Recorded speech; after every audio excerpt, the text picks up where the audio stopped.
नमस्कार विद्यार्थी मित्रांनो, आज झालेल्या PSI मुख्य परीक्षेमधील विशेषतः कायदा या घटकांबद्दल पुन्हा एकदा दैनिक अकॅडमी पुणेच्या वतीनं एक नवीन त्या ठिकाणी उपक्रमाचा हा पुढचा भाग आहे। कायदा विषयाबद्दल आपण आलेले PSI मुख्य परीक्षेला साधारणतः जर ठोसपणे मागच्या प्रश्नपत्रिकांच्या आधारे जर विचार केला तर 55 प्रश्न हे त्या ठिकाणी विचारले जातात। 55 प्रश्न प्रत्येकी 2 मार्क या पद्धतीने 110 मार्क्स त्या ठिकाणी त्याला आहेत। आपल्याला कल्पना आहे अतिशय महत्त्वाचा सेक्शन आहे। जुन्या प्रश्नपत्रिकेच्या आधारे घेण्यात आलेल्या या पॅटर्न नुसारचा ही जवळजवळ त्या ठिकाणची ही शेवटची मुख्य परीक्षा PSI पदासाठीच्या या अर्थाने या कायदा विषयाचा अभ्यास करूयात। पुन्हा काय आहे कायदा विषयामधले प्रश्नाचं स्वरूप। प्रश्न थोडेसे वेगवेगळ्या पॅटर्न मध्ये आढळत आहेत। पॉलिटी सेक्शन मध्ये तुम्ही जर चर्चा आपण केलेली आहे, पॉलिटी सेक्शन मध्ये आलेले काही प्रश्न तुम्हाला अॅट्रॉसिटी कायद्याबद्दल 3 ते 4 प्रश्न आलेले दिसतील। मग आयसोलेशन मध्ये जर साधारणतः विचार केला, ए सिरीज मध्ये तुमची जी ए सिरीजचा विचार घेतला तर 36 पासून ते 100 पर्यंत इतके प्रश्न तुम्हाला जर पॉलिटी प्लस लॉ या पद्धतीनं विचारात घेतले गेलेले आहेत। एकूण आपण घेतलेल्या मागच्या लेक्चरमध्ये मी पॉलिटी या सेक्शनचं एक्सप्लेनेशन आपण बघितलंय। याच्यानंतर लॉ म्हणजे हे जे जवळपास तुम्हाला एवढे प्रश्न दिसत आहेत, एकूण जर विचारात घेतलात तर साधारणतः 64 प्रश्न जे दिसत आहेत, टोटली 64 ते 65 प्रश्न टोटल तुम्हाला पॉलिटी अँड लॉ या भागात त्या ठिकाणी बघायला भेटतील, या सेक्शन नुसार दिसतील। या अर्थाने मानवी हक्क संरक्षण या ठिकाणी संरक्षण अधिनियम 1993 नुसार पुढीलपैकी कोणते कलम किंवा कलमे हे राज्य मानवाधिकार आयोगाच्या स्थापनेशी निगडीत आहेत। आता इथं स्थापना करण्यात आलेली कलम जर एकूण कलमांचा विचार केला, कलम 12, 13, 14 आणि 15 याच्यानुसार जर विचार केला तर स्थापनेशी निगडीत संबंधित आहेत किंवा असणारी वरीलपैकी काहीही नाही। कारण या ठिकाणी याचं कारण जर थोडक्यात आपण बघितलं तर राज्य मानवाधिकार आयोगाचं जर साधारणतः एकूण जर तरतुदी बघितल्या तर प्रकरण क्रमांक 5 मध्ये नमूद केलेला आहे, कलम क्रमांक 21 ते 29 मध्ये तरतुदी तुम्हाला दिसतील। मग जर एकूण जर भाग बघितला, प्रकरण क्रमांक 5 मध्ये जर हे कलम दिलेले असतील 21 ते 29, तर मग याच्याबद्दल कुठलंच कलम तुम्हाला राज्य मानवी हक्क आयोगाशी निगडीत असणार नाही। या अनुषंगाने वरीलपैकी एकही नाही हा पर्याय त्या ठिकाणी आपण निवडलेला आहे। हा पर्याय या अर्थाने तिथं योग्य पर्याय म्हणून आपण विचारात घेतलेला आहे। इलिमिनेशन टेक्निक आहे। अॅट्रॉसिटी कायद्याबद्दलचा आलेला हा पुढचा प्रश्न आहे। अनुसूचित जाती जमाती अत्याचार प्रतिबंधक अधिनियम 1989 मध्ये अत्याचार म्हणजे काय, अत्याचाराची व्याख्या किंवा अत्याचारासंदर्भातील तरतुदी कशामध्ये दिलेल्या आहेत? कलम 3 अंतर्गत शिक्षापात्र गुन्हा आहे का, कलम 7 अंतर्गत शिक्षापात्र गुन्हा आहे का, कलम 9 अंतर्गत आहे का किंवा 12 अंतर्गत आहे का? कलम 3, कलम 7, कलम 9 आणि 12 ही कलम त्या ठिकाणी नमूद केलेली आहेत। मग याच्यापैकी करेक्ट पर्याय काय देता येईल आपल्याला? तर ह्या दोन्ही, कारण आपल्याला कल्पना आहे की कुठल्याही व्यवस्थेमध्ये कुठल्याही कायद्यामध्ये, मग CRPC ऍक्ट घ्या, इंडियन पिनल कोड घ्या, भारतीय पुरावा कायदा घ्या, महाराष्ट्र पोलीस अधिनियम 1951 घ्या, अनुसूचित जाती जमाती अत्याचार प्रतिबंधक अधिनियम घ्या, हुंडाबंदी प्रतिबंधक अधिनियम घ्या किंवा त्या ठिकाणी तिथं महिला अत्याचार प्रतिबंधक अधिनियम घ्या, कुठल्याही कायद्यातील कलम क्रमांक 2 जो आहे तो व्याख्येशी निगडीत आहे। जर हे जर लॉजिक इथं लावलं तर आपल्याला कल्पनाच येऊ शकते या प्रश्नाच्या उत्तराची। म्हणून मित्रांनो कलम 2 मध्ये व्याख्या दिलेल्या आहेत, तरी कलम 3 अत्याचाराच्या अपराधासाठीची शिक्षा आहे। जे दिलेली कलम आहेत ती कशासाठी आहेत? मग कलम 3 अपराधासाठी शिक्षेची आहे। कलम 7 मध्ये संबंधित व्यक्तीची मालमत्ता सरकार ताब्यात घेऊ शकतं याच्याबद्दल दिलेली आहे। कलम 9 नुसार अधिकार बहाल केलेले आहेत कायद्याच्या अंमलबजावणीबाबत आणि कलम 12 नुसार संबंधित अधिकारी हे गुन्हेगार व्यक्तीची माप, छायाचित्र, फोटो काढण्याचे अधिकार त्यांना तिथं आहेत। म्हणून कुठेही तुम्हाला अत्याचार याची संकल्पना विशदीकरण किंवा संज्ञा विशदीकरण नाही, व्याख्येची तरतूद कलम 2 मध्ये दिलेली आहे। या अनुषंगाने हा पर्याय त्या ठिकाणी आपण दिलेला होता।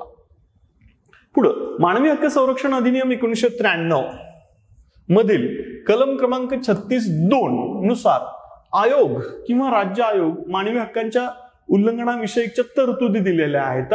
सदर उत्तर जर आपण बघितलं, कुठल्या तारखेच्या आतमध्ये घडलेल्या बाबी विचारात घेतलेल्या आहेत का, कुठल्या परंतु याच्यानंतर घडलेल्या बाबी या कायद्यानुसार चौकशीच्या कक्षेमध्ये येणार नाहीत. तर आपल्याला याची कल्पना आहे की जेव्हापासून सदर घटना घडली आहे त्याच्यापासून 1 वर्षानंतर जर त्या ठिकाणी चौकशीबद्दलची तक्रार आली तर ती विचारात घेतली जाणार नाही. म्हणजेच घटना घडल्यापासून ते 12 महिने, म्हणजे घटना घडलेल्या दिवसापासून ते 12 महिन्याच्या आतमध्ये 11 महिने आणि वरचे काही दिवस 12 महिने पूर्वी जर त्या ठिकाणी तक्रार आली, घटना घडली तेव्हापासूनच्या 1 दिवस ते 12 महिन्याच्या आतमध्ये जर त्या ठिकाणी चौकशीबद्दल तक्रार आली तर त्याच्यावर कारवाई करण्याचे अधिकार आहेत.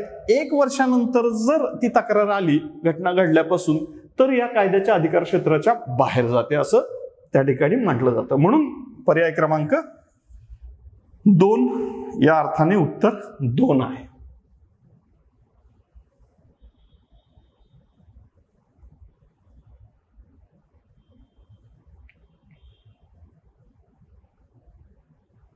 कौटुंबिक हिंसाचाराबद्दल महिला अत्याचार प्रतिबंधक अधिनियम कौटुंबिक हिंसाचारापासून महिलेचं संरक्षण करण्याबद्दलच्या या तरतुदी आहेत. मित्रांनो, इथं आपण एक लक्षात घेऊ शकतो की हा जो एकंदरीत प्रश्न बघितलाय, कौटुंबिक हिंसाचाराचे कृत्य करणाऱ्यास मदत करणे, अपप्रेरणा देणे किंवा संवाद साधण्याचा प्रयत्न करणे, याच्याबद्दल एकंदरीतच जर पर्याय विचारात घेतले तर योग्य ते लिंक लागत नाहीये. एकतर वेळेच्या मर्यादित कालखंडामध्ये याचं उत्तर शोधणं तुलनेनं थोडंसं अवघड गेल्यामुळं हा प्रश्नाचं उत्तर आयोग काय देतंय थोडंसं त्याच्याबद्दलची साशंकता आहे.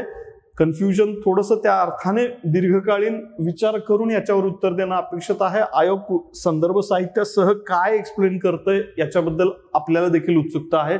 हा प्रश्न तूर्त आपण त्या ठिकाणी बाजूला ठेवलेला आहे. मित्रांनो, त्यानंतर जो पुढचा पर्याय विचारात घेतला, राष्ट्रीय मानवाधिकार आयोग. राष्ट्रीय मानवाधिकार आयोगाबद्दल मानवी हक्क संरक्षण अधिनियम 1993 मूळ जो आहे त्याच्यामध्ये दिलेल्या राष्ट्रीय मानवाधिकार आयोगाबद्दलच्या एकंदरीत जर घटना त्या ठिकाणी तरतुदी बघितल्या तर पुढीलपैकी कुठलं कार्य करते, तर मानवाधिकार उल्लंघन केल्यास पीडितांना सादर केलेल्या याचिकेवर स्वतः त्या ठिकाणी चौकशी करते का, अर्ज केल्यानंतरच चौकशी करते का, अर्ज न करता स्वयंस्फूर्तपणे सुमोटो पद्धतीने चौकशी करते का, तर हो त्या अर्थाने आहे. राज्य सरकारला सूचना देऊन राष्ट्रीय मानवाधिकार आयोगातील सदस्य अधिकारी संबंधित राज्यातील तुरुंगांना भेटी देऊ शकतात का, तर हो भेटी देऊ शकतात. तुरुंग प्रशासनाला त्या ठिकाणी धारेवरती धरू शकतात ते जर मानवी हक्कांचं उल्लंघन झालं असेल तर. अलीकडेच त्या ठिकाणी महाराष्ट्रातील येरवडा तुरुंगामध्ये देखील राष्ट्रीय मानवाधिकार आयोगाच्या सदस्यांनी भेट दिलेलं त्या ठिकाणी तुम्हाला कल्पना असेलच. त्या ठिकाणी महाराष्ट्रातून येरवडा तुरुंगाला त्यांनी भेट दिली होती. ही अलीकडेच घटणारी 1.5 वर्षापूर्वीची ही घटना आहे. या अनुषंगाने संदर्भ देतोय. मानवी हक्काच्या क्षेत्रामध्ये संशोधन आणि प्रोत्साहनाला त्या ठिकाणी दिलं जातं का? मानवी हक्काबद्दल संशोधन आणि प्रोत्साहन म्हणजे मानवी हक्कांच्या जपवणुकीसाठी नवीन संशोधनाला चालना देणं आणि याच्याबद्दल संबंधितांना प्रोत्साहित करणं ही देखील त्या ठिकाणी त्यांची भूमिका आहे. मानवी हक्काबद्दल साक्षरता पसरविणे म्हणजे एकंदरीत भारतातील 140 कोटीचा हा सध्याचा देश मानवी हक्क म्हणजे काय, मानवी हक्कांची जपवणूक म्हणजे काय, याच्याबद्दलची आपली जबाबदारी काय आहे, राज्यसंस्थेची भूमिका काय असली पाहिजे, व्यक्तीने कशी त्या ठिकाणी मानवी हक्कांच्या जपवणुकीसाठी प्रयत्न केले पाहिजेत, यासाठी प्रोत्साहन देणे आणि याबद्दल जनतेला जागृत करणे या अर्थाने साक्षरता हा शब्द वापरलेला आहे. म्हणून अ बरोबर, ब बरोबर, क बरोबर, ड बरोबर या अर्थाने उत्तर 4 वरीलपैकी सर्व पर्याय बरोबर आहेत. भारतीय संविधानातील अनुच्छेद कोणत्या अनुच्छेदामध्ये संसद विवेक बुद्धीला अनुसरून मुक्त प्रगटीकरण करण्याबद्दल, धर्माचे मुक्त प्रगटीकरण, आचरण, प्रसार स्वातंत्र्याचा अधिकार त्या ठिकाणी नमूद केलेला आहे. मित्रांनो, आपल्याला कल्पना आहे की आपल्याकडे समतेचा अधिकार आहे, स्वातंत्र्याचा अधिकार आहे, समतेचा आहे, शोषणापासून मुक्तीचा अधिकार आहे, कलम 25 ते 28 धार्मिक स्वातंत्र्य संदर्भात आणि 29 आणि 30 मध्ये अल्पसंख्याक शिक्षण संस्थे स्थापनेबद्दलच्या तरतुदी आहेत. याच्यानुसार जर आपण बघितलं मित्रांनो तर आपल्याला कल्पना आहे की कलम क्रमांक इच अँड एव्हरी कलम जर त्या ठिकाणी विचारात घेतलं तर आपल्याला कल्पना येऊ शकते की इथे कलम क्रमांक 23, कलम क्रमांक 24 वैयक्तिकरित्या प्रत्येक जर कलम विचारात घेतलं तर भारतीय संविधानातील कलम क्रमांक 23 मानवी व्यापार आणि वेठबिगारीपासून प्रतिबंध करणे याच्याबद्दलची तरतूद आहे. मानवी व्यापार मग याच्यामध्ये देह व्यापार करणाऱ्या स्त्रियांचे अधिकार देखील समाविष्ट आहेत. गुलामगिरी पासून मुक्तता या अर्थाने कलम 23 आहे. गुलामगिरीपासून मुक्तता 1 आहे. कलम 24 नुसार 14 वर्षाखालील मुलांना धोकादायक म्हणजे खाणीच्या ठिकाणी किंवा धोकादायक परिस्थितीमध्ये कामास कोणत्याही परिस्थितीमध्ये लावू नये, जुंपू नये याच्याबद्दलची तरतूद आहे. कलम 25 नुसार प्रत्येक व्यक्तीला त्याच्या सद्सद्विवेक बुद्धीनुसार त्याला योग्य वाटेल त्या धर्माचं आचरण करता येतं असा त्याला अधिकार आहे. आणि कलम 26 नुसार त्या ठिकाणी धार्मिक संस्था म्हणजे याचं व्यवस्थापन चालवणे, कामकाज विषयक धार्मिक स्वातंत्र्य, प्रचार प्रसाराविषयक कार्य करणाऱ्या संस्था याचं आयोजन करणे, नियोजन करणे, कामकाज विनियमन याबद्दलचे अधिकार संबंधितांना आहेत असं त्या ठिकाणी कलम 26 सांगतंय. या अनुषंगाने 23, 24, 25 आणि 26 हा भारतीय संविधानातील तरतुदी विचारात घेऊन या प्रश्नाचं उत्तर या ठिकाणी विचारलेलं आहे. तुम्ही कदाचित याला पॉलिटीमध्ये पण घेऊ शकता. हवं तर पॉलिटीमधला अॅट्रॉसिटी कायद्याबद्दलच्या तरतुदी तुम्ही लॉ मध्ये कन्सिडर करा. त्या अर्थाने हा प्रश्न होता. भारतीय संविधानातील पुन्हा एकदा आता हा प्रश्न तुम्ही संविधानाशी निगडीत आहे म्हणून कदाचित तुम्ही पॉलिटी सेक्शन मध्ये पण गृहीत धरू शकता किंवा वाटल्यास तुम्ही त्या ठिकाणी संबंधित बाबी लॉ मध्ये आल्याच सलग या अर्थाने म्हणून घेऊ शकता. भारतीय संविधानातील मूलभूत कर्तव्य पुन्हा एकदा पॉलिटीमध्ये पण हा प्रश्न विचारला होता आणि पुन्हा इथं पण आलेला आहे. मूलभूत कर्तव्य 42व्या घटना दुरुस्तीनं समाविष्ट करण्यात आली होती. आपल्याला कल्पना आहे स्वर्णसिंग समितीची स्थापना यासाठी झाली होती. मूळतः 10 कर्तव्य नमूद केली होती. पुन्हा 1 कर्तव्य ऍड केल्यामुळं नंतर ही 11 कर्तव्य झालेली आहेत. ह्या कर्तव्य 86वी घटना दुरुस्ती त्या ठिकाणी झालेली आहे. 2002 मध्ये झालेली घटना दुरुस्ती आहे. अंमलबजावणीसाठी 1 एप्रिल 2010 उजेडलेला आहे. याच्याबद्दल पॉलिटी सेक्शन मध्ये आलेला प्रश्न देखील विचारात घेतोय. ही कर्तव्य पाळायचीच आहेत अशी नसून अपेक्षा आहे. पाळावी ही काय आहे? अपेक्षा आहे. पाळणं बंधनकारक आहे का? नाही. ही केवळ अपेक्षा आहे, बंधन मात्र नाही. बंधनकारक नाही. या अनुषंगाने मित्रांनो या प्रश्नाचं उत्तर असं म्हणू शकतो, वेगळेपणा म्हणजेच चुकीचा पर्याय म्हणजेच अयोग्य पर्याय जर विचारात घेतला तर त्यातल्या त्यात हा अयोग्य पर्याय आहे. परिणामी त्याचं उत्तर 3 असं आपल्याला देता येईल. मानवी हक्क संरक्षण अधिनियम 1993 पुन्हा एकदा कलम क्रमांक 2D कलम 2 आलंय. पुन्हा व्याख्या कुठलाही कायदा घ्या, कलम क्रमांक 2 व्याख्या, संज्ञा, संकल्पना याबद्दल आहे. मानवी हक्काच्या अर्थानुसार वेगळेपण ओळखा म्हणजे मानवी हक्क संबंधित बाबी आणि गैर लागू नसणाऱ्या बाबी. मानवी हक्क कोणत्या हक्कांना मानवी हक्क म्हणता येईल? जीविताशी निगडीत हक्कांना मानवी हक्क म्हणता येईल. स्वातंत्र्याशी निगडीत हक्कांना मानवी हक्क म्हणता येईल.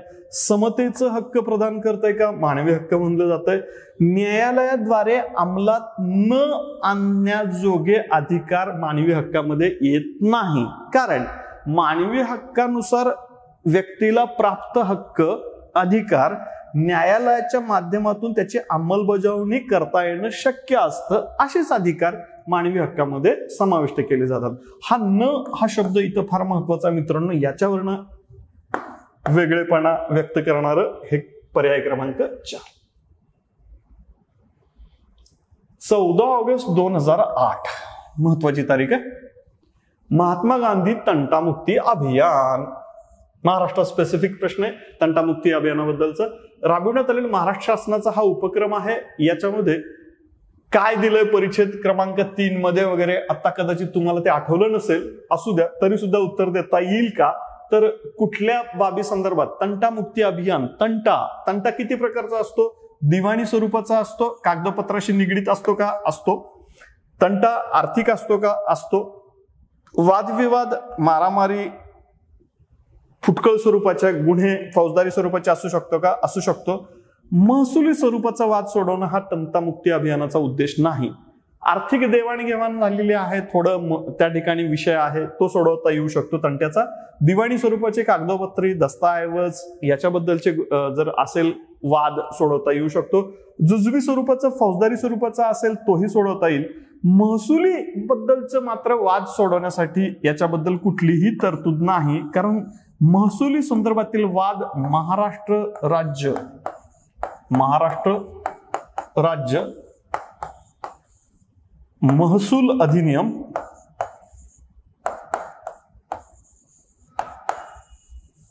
1966 नुसार सोडवले जाणार आहे. म्हणून या ठिकाणी महसूल विषयक वाद हा तंटामुक्ती अभियानाचा भाग मानला जाणार नाही. या अर्थाने वेगळा पर्याय 3. बघूयात पुढचा काय प्रश्न आहे. हुंडा प्रतिबंधक अधिनियम 1961. हुंडा मधील टिंब कलम हुंडा प्रतिक्षेधी अधिकाऱ्याच्या नेमणुकीची तरतूद करते. आता याच्याबद्दल थोडस बऱ्याच प्रमाणामध्ये तुम्हाला कन्फ्युजन आला असणार. हा प्रश्न अटेम्प्ट करण्यासारखा आहे की नाही याच्याबद्दल वाद होऊ शकतो, पण एक्सप्लेनेशन पॉइंट ऑफ व्ह्यू मध्ये आपण इच अँड एव्हरी कलम जर बघितलं, थोडस तुम्हाला विस्ताराने बघता येईल की हुंडा प्रतिबंधक अधिनियम मूळचा आहे 1961चा. प्रत्येक कलमाच्या तरतुदी बघितल्या. कलम क्रमांक 8 अपराध दखलपात्र आहे आणि अजामीन पात्र आहे, म्हणजे जी दखल घेणं बाध्यच आहे, त्याला जामीन मिळणार आहे का? नाही. 8A नुसार विविक्षित खटल्यांच्या शाबितीबद्दलची, शाबिती म्हणजे पुरावा, परत भारतीय पुरावा इंडियन एव्हिडन्स ऍक्ट 1872 कायद्याचा थोडासा संबंध येतोय तिथं. 8B मध्ये हुंडा प्रतिषेधी अधिकारी नियुक्त करणं, म्हणजे हुंडा देवाणघेवाण विषयक वाद विवाद सोडवणारा किंवा बद्दलचा जो अधिकारी नियुक्त सरकार करू शकतं, ज्याच्यावरती ही जबाबदारी येणार आहे. आणि कलम 9 नुसार नियम करण्याची सक्ती, याच्याबद्दलच्या ह्या तरतुदी याचा बाब येतोय. म्हणून विचारलेल्या प्रश्नाचं उत्तर हे त्या ठिकाणी का 8B आहे, तर हुंडा प्रतिषेधी अधिकाऱ्याची नेमणुकीबद्दलची तरतूद आहे. या अनुषंगाने कलम 8B येतंय. म्हणून मित्रांनो या प्रश्नाचं उत्तर पर्याय क्रमांक 3 हे त्याचं उत्तर आपण त्या ठिकाणी आहे. महाराष्ट्र पोलीस अधिनियम पुन्हा एकदा 1951, ज्याला मुंबई पोलीस अधिनियम देखील म्हटलं जातं, आपल्याला कल्पना आहेच. टिंब तरतुदीनुसार पोलीस अधिकाऱ्याने त्रासदायक रीतीने प्रवेश करणं, झडती घेणं, संबंधितांना अटकेबद्दलच्या संबंधित पोलीस अधिकाऱ्याला जर समजा काही गुन्हा केलेला नसताना देखील संबंधितांना जर त्यांनी अधिकाऱ्यांनी त्रास दिला, तर याच्याबद्दलची तरतूद कशामध्ये दिलेली आहे? कुठल्या कलमानुसार संबंधित दोषी पोलीस अधिकाऱ्याला शिक्षा दिली जाते? म्हणजे जर एखाद्या अधिकाऱ्याने कुठल्याही वॉरंटशिवाय अनावश्यक रीतीने एखाद्या व्यक्तीला प्रताडित केलंय, त्रास दिलाय, एक त्याच्या खासगी मालमत्तेमध्ये प्रवेश करून त्याला त्रास देणं, विनाकारण कुठलाही अधिकार नसताना, प्राथमिक सकृतदर्शनी पुरावा नसताना, बाबी नसताना जर त्याला त्रास गेल्यास कलम 147 नुसार संबंधित दोषी अधिकाऱ्याला शिक्षित व दंडित करता येतं. काय आहे शिक्षित व दंडित करण्यासाठीची तरतुदी? जर अशी तरतूद कलम 147 मध्ये दिलेली आहे की जर समजा याला अशा पद्धतीने वर्तणूक केल्यास तरतूद आहे. मग कलम 43 हद्दपारीचा भंग केलेल्या गुन्हेगारास शिक्षाबद्दल आहे. कलम 145 म्हणाल तर भित्रेपणाचं वर्तन करणाऱ्या अधिकाऱ्याला शिक्षेबद्दलची तरतूद आहे. तर 147 नुसार एखाद्या पोलीस अधिकाऱ्याने एखाद्या घरात प्रवेश करणं, व्यक्तीला अनावश्यक रीतीनं त्रास देणं, याबद्दल जर दोषी अधिकाऱ्याला शिक्षित वा दंडित करण्यासाठीचा कलम क्रमांक 147 आहे. म्हणून या प्रश्नाचं उत्तर आपण त्या ठिकाणी काय दिलेलं आहे? कलम क्रमांक 147 पर्याय क्रमांक या अर्थाने 4. महाराष्ट्र पोलीस अधिनियम 1951 पुन्हा एकदा हा प्रश्न त्याच्याशी येतोय. याच्यामध्ये पायवाट अडवण्यासंदर्भातील तरतूद आहे. कुठल्या तरतुदीनुसार? म्हणजे पायवाट अडवणे, पायवाट म्हणजे गावाकडे त्या ठिकाणी मुख्य रस्त्यापासून आतमध्ये रस्त्यामध्ये म्हणजे शेताकडे जात असताना वगैरे पायवाट असू द्या, विशेषतः बैलगाडीचा वगैरे वापर करणारा जनावरांचं जाण्या येणारी पायवाट म्हणू शकतो आपण, त्या अर्थाने ही याबद्दलची तरतूद आपण म्हणू शकतो की पायवाटाची अडवणुकीबद्दलची तरतूद कुठल्या कलमानुसार दिलेली आहे. पोलीस अधिनियम 1951 मधील कलम क्रमांक 108 मध्ये याच्याबद्दलची तरतूद दिलेली आहे. की काय तरतूद आहे 108 मध्ये काय दिलेले आहे?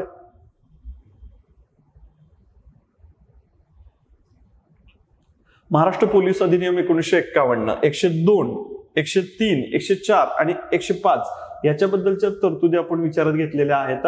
म्हणून उत्तर त्या ठिकाणी देत असताना इथे दिलेल्या बाबी थोड्याशा महाराष्ट्र पोलीस अधिनियम मधील कलम काय दिलेत ती आपण त्या ठिकाणी विचारात घेतली. महाराष्ट्र पोलीस अधिनियम 1951 मधील कनिष्ठ दर्जाचा पोलीस अधिकारी, कनिष्ठ दर्जाचा पोलीस अधिकारी कोण असतो? आता कनिष्ठ दर्जाचा पोलीस अधिकारी कुणाला म्हटलं जातं? पुन्हा जर व्याख्या आपण त्या ठिकाणी बघितली कनिष्ठ दर्जाचा पोलीस अधिकाऱ्याबद्दलची, पुन्हा एकदा व्याख्या कलम क्रमांक 2 मध्ये याच्याबद्दलची व्याख्या दिलेली आहे. याच्यात व्याख्या किंवा संज्ञा कुणाला अधिकारी म्हटलं जातं? तलाठी हा महसूल प्रशासनाचा भाग आहे. कोतवाल हा देखील त्या ठिकाणी महसूल प्रशासनशी निगडीत येतोय अप्रत्यक्षरित्या. अंमलदार याच्याबद्दल स्पेसिफिकली उल्लेख नाही की काय अंमलदार आहे महसूल प्रशासनाच्या दृष्टीनं, किंवा ठाणे अंमलदार वगैरे हा उल्लेख नाहीये. परिणामी त्या ठिकाणी पोलीस शिपाई हा त्या ठिकाणी कनिष्ठ दर्जाचा पोलीस अधिकारी म्हटला जातो. याचं कारण हे आहे, पर्टिक्युलरली कलम क्रमांक 2 उपकलम क्रमांक 4 पोलीस शिपाई पदाची व्याख्या आहे. पोलीस दलातील सर्वात कनिष्ठ दर्जाचा अधिकारी असं पोलीस कॉन्स्टेबल PC असं ज्याला म्हटलं जातं, पोलीस कॉन्स्टेबल हा सर्वात कनिष्ठ दर्जाचा अधिकारी गणला जातो. या अर्थाने कलम क्रमांक 2 उपकलम क्रमांक 4 मध्ये याची व्याख्या दिली. महाराष्ट्र पोलीस अधिनियम पुन्हा एकदा त्या ठिकाणी कलमांबद्दलच आहे. पोलीस अधिकाऱ्यांची कर्तव्य नमूद केलेली आहेत. कशामध्ये पोलिसांची कर्तव्य दिलेली आहेत? तर 64व्या कलमामध्ये पोलिसांची कर्तव्य नमूद केलेली आहेत. काय आहे? 61, 62, 63 आणि 64 याच्याबद्दल स्पेसिफिकली जर बघितलं, पोलीस अधिकाऱ्यांची कर्तव्य नमूद केलेली आहेत. अधिकारी या नात्यानं जनतेचे सेवक म्हणून त्यांची भूमिका काय आहे? तत्पूर्वी आपल्याला पोलीस अधिनियमातील 61 म्हणजेच विशिष्ट परिस्थितीमध्ये राज्य शासन आदेश अंतिमतः देऊ शकतं. परिस्थितीनुरूप सरकारला हा अधिकार आहे आदेश देण्याबद्दलचा. कलम 62 नुसार तडीपारीचे जर उल्लंघन एखाद्याने केलं, पुन्हा प्रवेश केला, तडीपारी करणं म्हणजे विशिष्ट गुन्ह्यामध्ये संबंधित अधिकाऱ्याने, पोलीस स्टेशनच्या संबंधित वरिष्ठ अधिकाऱ्यांनी एखाद्या गुन्हेगाराला संबंधित पोलीस स्टेशन अथवा विशिष्ट तालुका अथवा विशिष्ट जिल्हे किंवा काही जिल्ह्यातून तडीपार केलं असेल आणि त्याचं त्यानं उल्लंघन केलंय, पुन्हा प्रवेश केलाय, तर कलम 62 नुसार पोलीस संबंधित अधिकारी त्यांना शिक्षित व दंडित करू शकतात किंवा योग्य ती कारवाई करता येऊ शकते.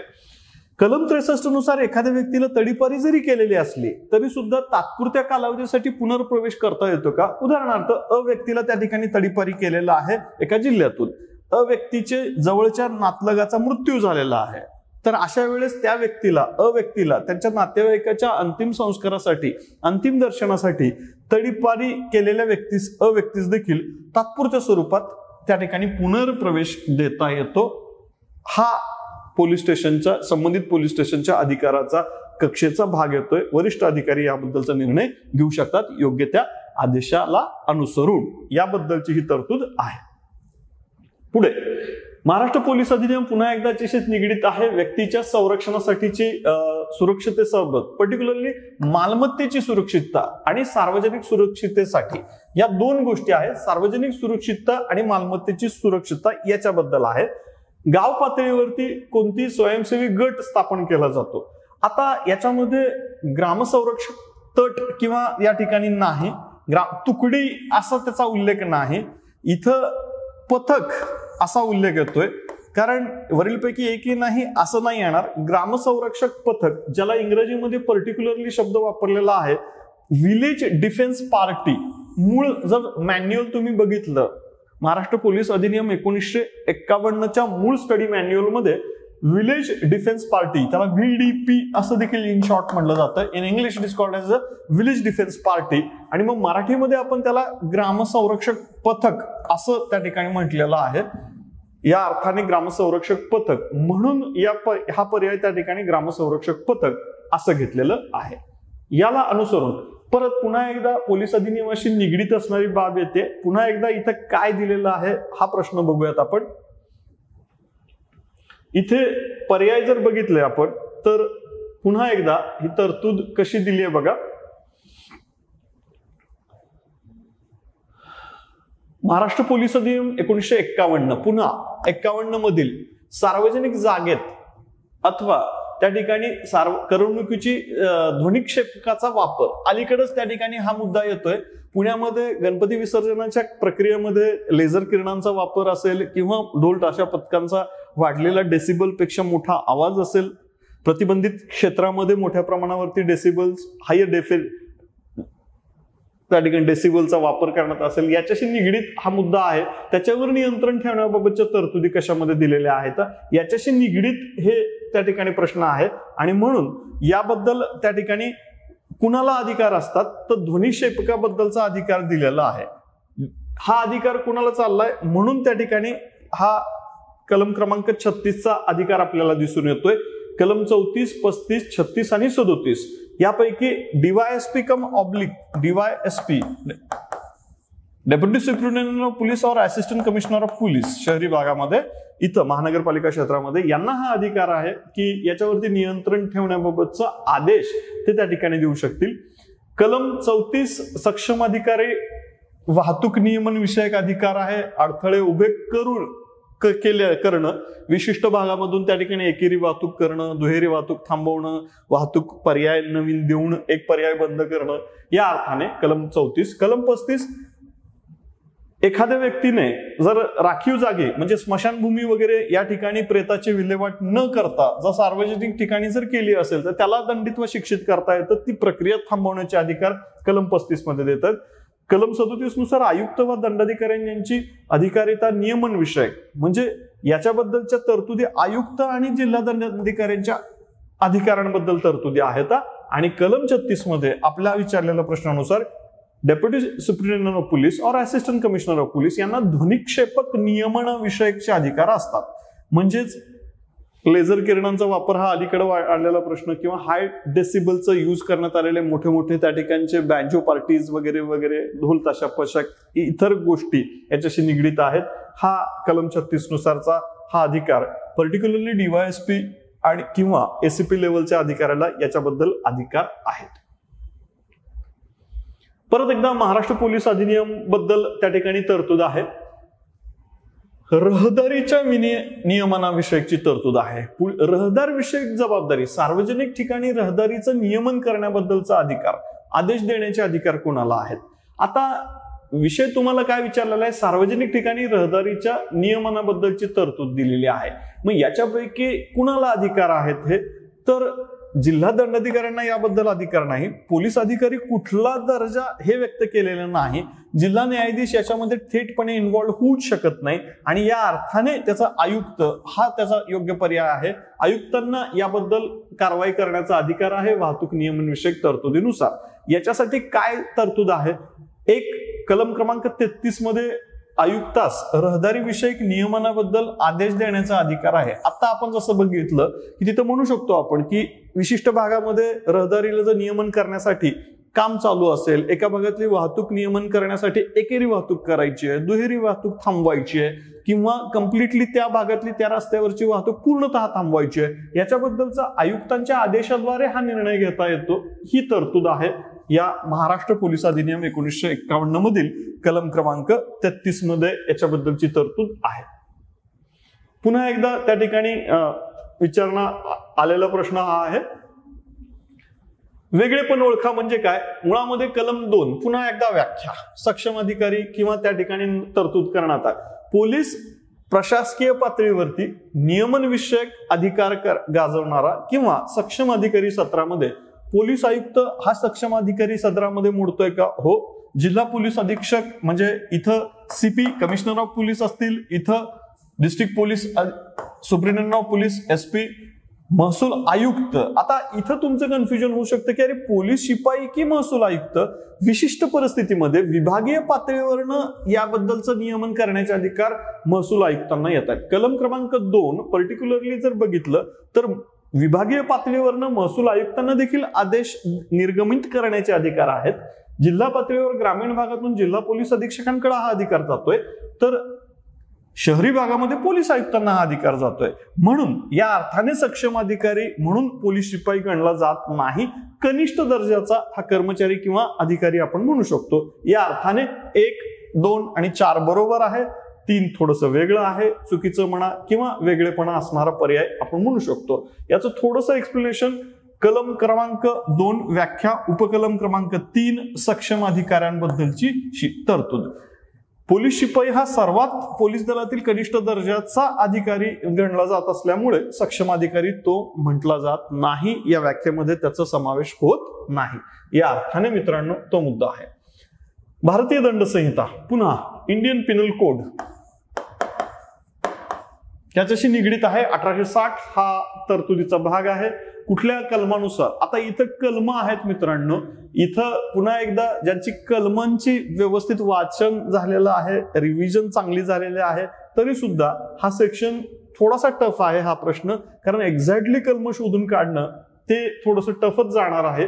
तुम्ही कदाचित हा अटेम्प्ट केला पण नसेल, पण तरी सुद्धा त्या ठिकाणी थोडंसं एक्सप्लेनेशनचा पॉईंट म्हणून एकदा बघून घ्या की असं केलंय का. तुम्ही ज्यांनी केलंय त्यांच्यासाठी पर्टिक्युलरली इथे कबुली जबाब जबरीने घेण्यासाठीची तरतूद आहे, अथवा मालमत्ता परत करण्यात जबरीने भाग पाडणे वगैरे. म्हणजे अशा वेळेस जर एखादी प्रक्रिया घडली तर प्रतिरोध करणे किंवा गैर प्रतिरोधक विषयक तरतुदी कलम 348 मध्ये दिलेल्या आहेत. म्हणजे पर्टिक्युलरली जर याचे बाकीचे कलम काय आहेत, मग 346, 347, 348, 349 जर बघितलं तर एक्झॅक्टली उत्तर कळू शकतं आपल्याला. 346 गुप्तस्थळी गैरपरिरोध करणं म्हणजे प्रवेश करण्यापासून परावृत्त करण्याबाबत आहे. अवैध कृती जबरीने करण्यास भाग पाडण्यापासून परावृत्त करणं असेल. कबुली जबाब जबरीने घेणं त्या ठिकाणी अयोग्य आहे, अथवा त्या ठिकाणी ती परत जर जबरीने ताब्यात घेतली आणि त्याच्या मालमत्तेच्या बद्दलचा आहे, याच्याबद्दलचा जर गैर प्रतिरोध करण्यात आला असेल तर याच्याबद्दलचा 348 आहे. हा पर्टिक्युलरली भारतीय दंड संहिता 1860 मधील हे कलम आहेत. कल्पना मला आहे की या ठिकाणी पर्टिक्युलर कलम विचारल्यामुळे कन्फ्युजन जास्त इथं होऊ शकतं, पण तरी देखील सरळसोट पद्धतीनं जर कलमांचं नावं घेतली पद्धतीने तर त्याचं उत्तर आपल्याला मिळू शकतं. पुन्हा एकदा भारतीय दंड संहितेमध्ये आपण जातो. इंडियन पिनल कोड 124 फार प्रसिद्ध आहे, याच्याबद्दल तुम्ही पाठांतर केलेलं आहेतच. राजद्रोहाच्या खटल्याबद्दल आता कल्पना आहे मित्रांनो. इंडियन पिनल कोड सुधारित अधिनियम 2023 विधेयक आता मांडलेलं आहे, अजून कायद्यात रूपांतर झालेलं नाही. याच्याबद्दल एक स्वतंत्र व्हिडिओ आपण घेतलेला आहे की काय सुधारित अधिनियम झालेला आहे. नवीन सुधारित तरतुदीनुसार राजद्रोह रद्द करण्याबाबतची शिफारस करण्यात आलेली आहे. पण तूर्त परीक्षेमध्ये प्रश्न हा प्रिव्हियस बिफोर अमेंडमेंट जे अजून मंजुरी व्हायची आहे चालू असणाऱ्या कायद्यानुसार कलम 124 अंतर्गत राजद्रोहाच्या खटल्याशी निगडीत आहे. ऑब्विसली हा सरळ क्लिअर कट प्रश्न आहे, सोपा. परत इंडियन पिनल कोड 1860 मधील कुठल्या पर्टिक्युलरली 324 कलम क्रमांक 324 मध्ये अपराध केलेला आहे अशाबद्दलची तरतूद आहे. पर्टिक्युलरली कलम 354 हे स्त्रीच्या संदर्भातील आहे. एखादी स्त्री, एखादी महिला याच्याबद्दल जर विनयभंग केलेला असेल किंवा तिच्यावरती एखादा हल्ला केलेला असेल किंवा बलप्रयोग केलेला असेल तर या ठिकाणी हा गुन्हा तिथं त्या ठिकाणी काय मानला जातो, त्या स्त्रीच्या विरोधात जर ही कृती कोणी जर केली असेल तर इंडियन पिनल कोड मधील कलम क्रमांक 324 नुसार संबंधितांना शिक्षित व दंडित केलं जाऊ शकतं. या पद्धतीचा विनयभंग, स्त्रीवरील हल्ला आणि बलप्रयोगाचा उपयोग याचा बद्दलचं कलम क्रमांक 354 आहे. फेमस कलम आहे, त्यामुळं निश्चितच तुमचं हे बरोबर आलंच असेल. तुलनेनं त्या ठिकाणी याच्याबद्दलचं जास्त बरोबर येण्याची शक्यता आहे. आता इथे पुन्हा आपल्याला कल्पना आहे इथं इलिमिनेशन टेक्निकने आपल्याला जाणं गरजेचं आहे. थोडंसं भारतीय परत इंडियन पिनल कोड मधील 1860 मधील या मूळ तरतुदी विचारात घेतल्या तर पर्टिक्युलरली कलमानुसार 2 किंवा अधिक व्यक्तींनी सार्वजनिक ठिकाणी भांडण केले अथवा शांतता बिघडवली तर ते कुठल्या कलमानुसार त्या ठिकाणी दोषी वा मारले जातील. इथं मारामारी कलम 159 मध्ये तरतूद दिलेली आहे. कारण आताच आपण 124 अंतर्गत बघितलं होतं, 160 राजद्रोह असण्याची शक्यताच नाहीये. त्यामुळं हे इलिमिनेशन टेक्निकनेच आपण या ठिकाणी गेलं तर 159 मारामारी बद्दलच कलम येईल उत्तर. कारण याचं जर थोडं विस्ताराने बघितलं, मारामारी व दंगल कलम 159 मध्ये दिलंय. संबंधितांना शिक्षा कलम 160 नुसार केली जाईल.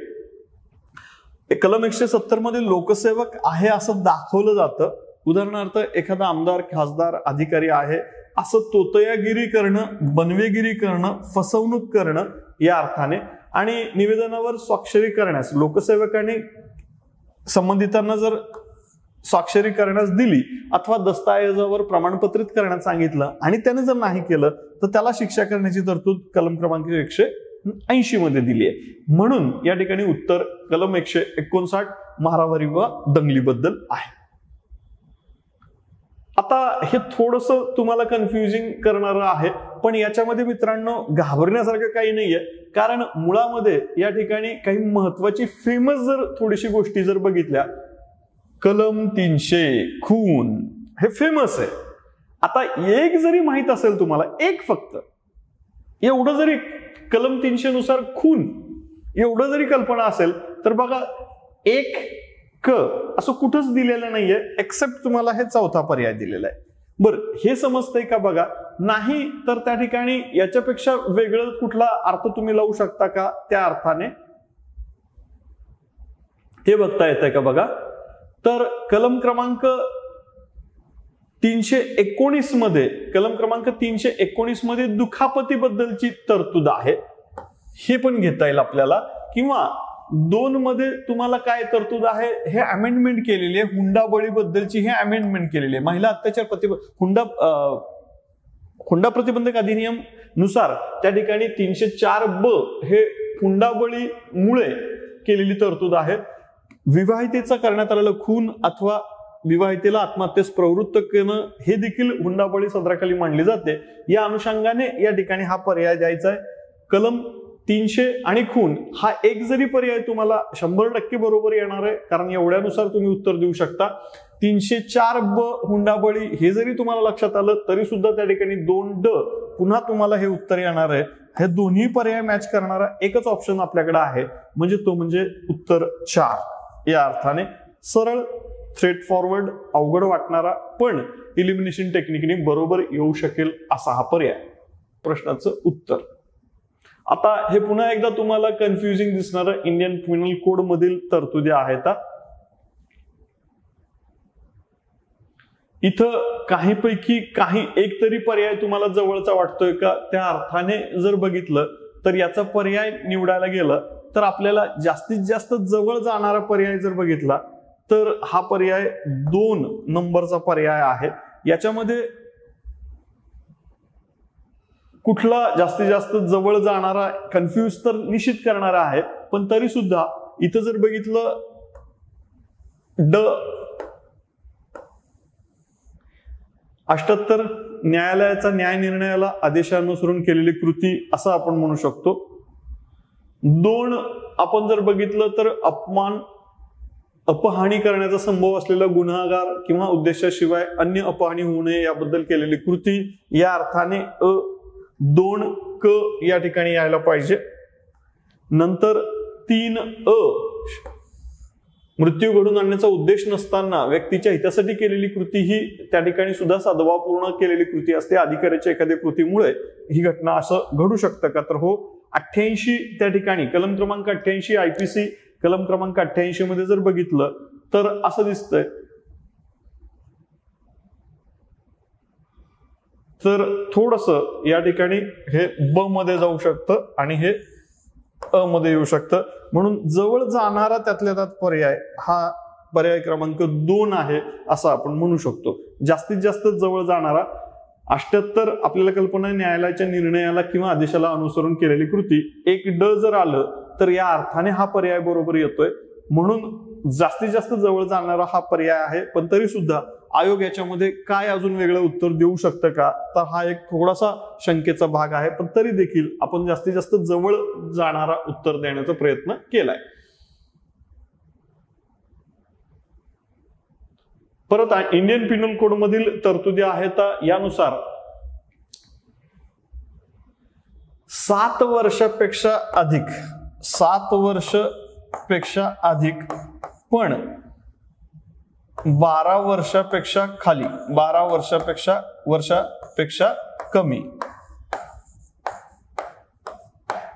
या अर्थाने 7 वर्षापेक्षा अधिक 12 वर्षापेक्षा कमी याच्याबद्दलची ही तरतूद विचारलेली आहे.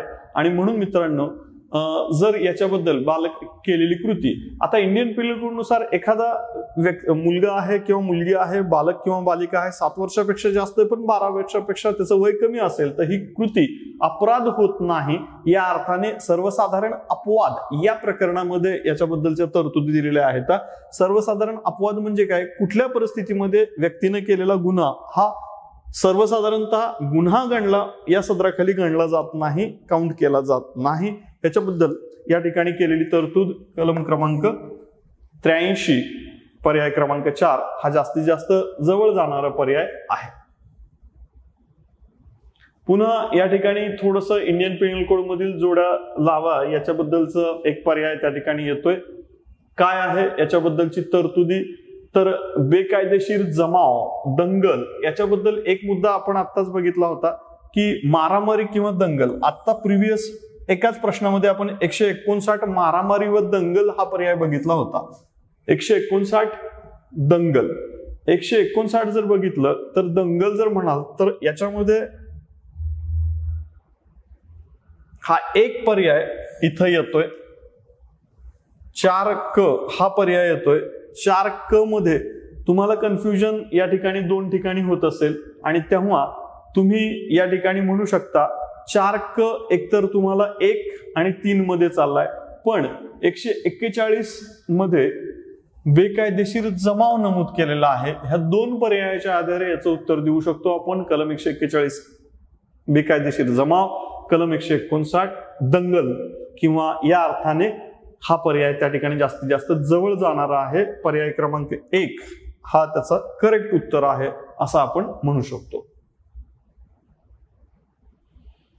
परत एकदा इंडियन पिनल कोड मधील हा मुद्दा येतोय,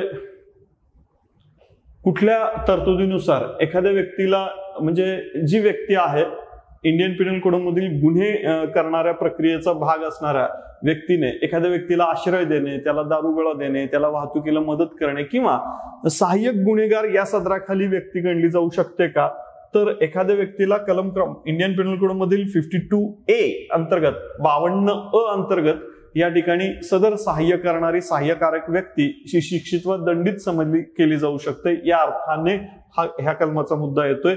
म्हणजेच एखाद्या व्यक्तीला गुन्हेगाराला संरक्षण देणे, अटक करण्यापासून त्याला मदत करणे या अर्थाने ही जर कृती केली असेल तर इथं 52A नुसार त्या ठिकाणी तरतूद करण्यात आलेली आहे. इंडियन पिनल कोड 1860 मधील ही तरतूद 52A या अर्थाने त्या प्रश्नाचं उत्तर. CRPC, आता क्रिमिनल प्रोसिजर कोड, याच्यामध्ये बघा कोणत्या कलमाखालील खाजगी व्यक्ती दुसऱ्या व्यक्तीस अटक करू शकते. कुठल्या परिस्थितीमध्ये एखादी खाजगी व्यक्ती दुसऱ्या एका व्यक्तीला स्वतःहून त्या ठिकाणी अटकेत ठेवू शकते, लॉकअपमध्ये घरी स्वतःच्या कैदेत ठेवू शकते आणि नंतर पोलीस अधिकाऱ्याला कळवून सांगू शकते की ही attempted to be murdered case आहे, attempted to be make anything unlawful activities या पद्धतीनं गणली जाते का, या अर्थाने मग हे कलम विचारलेलं आहे. कलम क्रमांक 43 मध्ये तरतूद आहे की एखादी ही खाजगी व्यक्ती आहे, व्यक्तीला असं वाटलं की व्यक्ती कदाचित बेकायदेशीर कृत्य करण्याच्या तयारीत आहे, असं वाटल्यास व्यक्ती व्यक्तीला अटक करेल, खाजगी अटकेत ठेवेल आणि मग पोलिसांना त्याच्याबद्दलची कल्पना देईल. अशा पद्धतीने खाजगी अटकेत ठेवण्याचा कलम 43 नुसार हा अधिकार एखाद्या व्यक्तीला प्राप्त होतो आणि पोलिसांना सहाय्य करण्याचे प्रयत्न याद्वारे व्यक्ती करत आहे असं गृहीत धरलं जातं. क्रिमिनल प्रोसिजर कोडमध्ये ही तरतूद आहे. फौजदारी प्रक्रिया संहिता कलम क्रमांक 6. किती प्रकारचे फौजदारी न्यायालय आहेत? आता याच्यामध्ये तरतूद आहे की किती प्रकारचे फौजदारी न्यायालय. याच्यामध्ये थ्रो अवे सरळ प्रश्न आहे. फौजदारी न्यायालयांची संख्या विचारलेली आहे त्यांनी. तर 4 प्रकारचे आपल्याकडे फौजदारी न्यायालय आहेत. कुठल्या कुठल्या प्रकारचे? आपण त्याच्यापेक्षा सत्र न्यायालय साधारणतः जिल्हा सत्र न्यायालय जिल्हा स्तरावरती असणारं न्यायालय म्हणू शकतो. या अर्थाने महानगरपालिका क्षेत्रामध्ये प्रथम वर्ग असू द्या, त्या वर्गाचा एक दुसरा, हा पहिला, हा दुसरा, या अर्थाने A, B म्हणजे 2 क्रमांक झाला. द्वितीय वर्ग न्यायदंडाधिकारी एक आहे आणि कार्यकारी दंडाधिकारी या दर्जाचे म्हणजे टोटल 4 फौजदारी न्यायालयाचे प्रकार आपण म्हणू शकतो. या अर्थाने त्यांच्या समोर CRPC कायद्याअंतर्गत त्या ठिकाणी त्यांच्या समोर उभं करता येतं. CRPC ऍक्ट 1973 मधील ह्या तरतुदी आहेत. मित्रांनो, इथे मात्र थोडंसं कन्फ्युजन आहे. जामीन व बंधपत्रे याच्याबद्दल या ठिकाणी थोडं कन्फ्युज येणारे प्रश्न आहेत.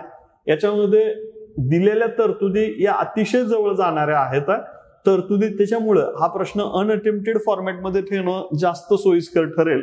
कारण निगेटिव्ह मार्किंग सिस्टीम मध्ये नकारात्मक गुणपद्धतीनुसार मिळालेले मार्क वजा होण्याची दाट शक्यता असणारा हा सेक्शन असल्यामुळं आयोग याच्यावरती काय उत्तर देतोय हे पण आपण बघूयात. आणि तूर्त मला वाटतंय तुमच्यापैकी मोस्ट ऑफ द स्टुडंट्सनी हा अटेम्प्ट न केलेला प्रश्न सदराखाली मोडतोय, म्हणून त्याच्यावरती आपण थोडंसं नंतर बघूयात.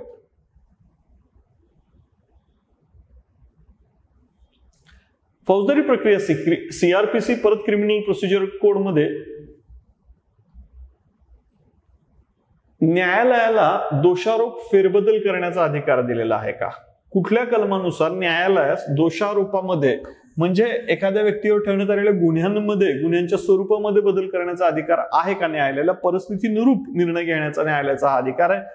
भारतीय राज्य त्या ठिकाणी क्रिमिनल प्रोसिजर कोड फौजदारी प्रक्रिया संहिता CRPC ऍक्ट 1973 अमेंडेड त्या अर्थाने लागू असणारा हा कलम क्रमांक 216 मध्ये तरतूद दिलेली आहे की सदर व्यक्तीला न्यायालयाला हा दोषारोपामध्ये गुन्हे संबंधित आरोपपत्र ठेवण्यात आलेल्या दोषी व्यक्तींवरील जे दोषारोप आहे, दोषारोप पत्रामध्ये नमूद केलेल्या बाबीशिवाय इतर बाबी ऍड करता येतील का, समाविष्ट करता येतील का किंवा वजा करता येतील का, याच्याबद्दल कलम 216 अंतर्गत तरतुदीनुसार हा न्यायालयाचा हा अधिकार आहे असं आपण त्या ठिकाणी म्हणू शकतो. मित्रांनो, याच्याबद्दल प्रकरण क्रमांक 17 मध्ये विस्ताराने दिलेलं आहे.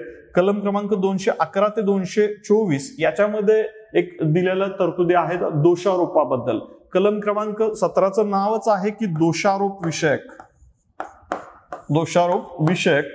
मग पर्टिक्युलरली जर कलम त्या ठिकाणी 216 नंबरचं कलम जर बघितलं तर न्यायालयाला याच्यामध्ये आवश्यकतेनुसार बदल करण्याचे अधिकार दिलेले आहेत. प्रकरण क्रमांक 17 कलम क्रमांक 211 ते 224 मधील पर्टिक्युलरली 216 न्यायालयाचा याबद्दलचा अधिकार असं या ठिकाणी स्पष्टीकरण आपण देऊ शकतो. परत क्रिमिनल प्रोसिजर कोड बद्दलचाच हा त्या ठिकाणचा प्रश्न आहे. याच्याबद्दल काय दिलंय मित्रांनो, तर संज्ञा बळी. आता इथे बळी कुणाला म्हणायचं याच्याबद्दलची संज्ञा आहे. पुन्हा एकदा कलम क्रमांक 2 व्याख्या, संज्ञा, संकल्पना, विशदीकरण, स्पष्टीकरण याच्याबद्दल हा मुद्दा येतोय. पर्टिक्युलरली 2WA इंग्लिशमध्ये जर तुम्ही त्याच्याबद्दल तरतूद बघितली असाल, तुम्ही जर त्या पद्धतीने फॉलो करत असाल, इंग्रजी पुस्तक वाचलं असेल तर 2WA या पद्धतीनं किंवा 2WA असं देखील त्याला आपण म्हणू शकतो. हे आहे या अर्थाने. इथे बळी म्हणजे ज्या व्यक्ती त्या ठिकाणी संबंधित बळी, बळीचे मित्र किंवा बळीचे कायदेशीर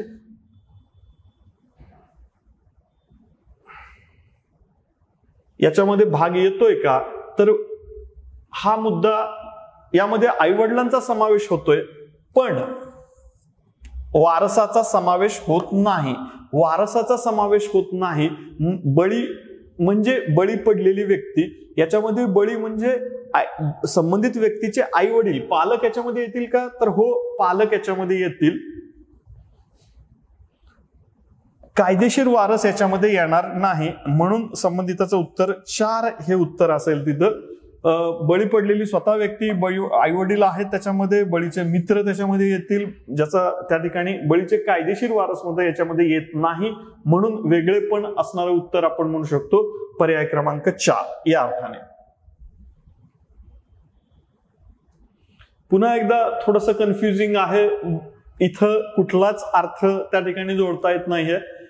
त्या अर्थाने पर्टिक्युलरली कलम, उपकलम, त्याच्यामधील तरतुदी या विचारात घेता हा प्रश्न अटेम्प्ट न केलेलंच बरं या सदराखाली आहे. तुमच्यापैकी बऱ्याच जणांनी, जवळजवळ सर्वांनीच हा प्रश्न टाळलेला आहे असेल असं विचारात घेऊन आपण इथं पुरेसा त्याला थोडंसं आयोगाचं काय उत्तर येतंय आणि नंतर मग आपण याच्यावर काही वेगळी चर्चा करता येईल का ते बघूयात.